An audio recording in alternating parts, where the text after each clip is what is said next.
Ժողովուրդ ջան, բարև ձեզ։ Ուրեմն ուզում եմ խոսամ մի կարևոր թեմայի շուրջ։ Բոլորը նկարվում եք Մակրոնի հետ, նկարվում եք ԵՎԽԽ-ի բոլոր անդամների հետ,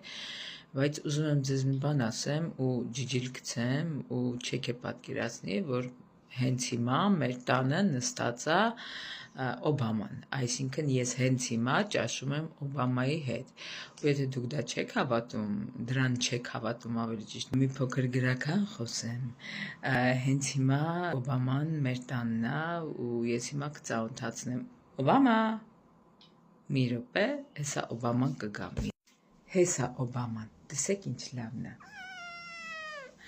Օբամա, բարևի քո պատպիսչիկներին։ Բարևի, ասա բարև ձեզ։ Թորնիկս է։ Են մոմով վիդեոն տեսել եք, չէ, այ իրա երեխեն է։ Ուղղակի սև ա ծնվել, հա, մեկ է բոյ չի քաշում, ի դեպ ասեմ ձեզ։ Մնացել է կառլիկ, չգիտեմ 7 պորտում ա քաշել, բայց ինքը կառլիկ է։ Ճոնքը ջեզ, ողջեյ։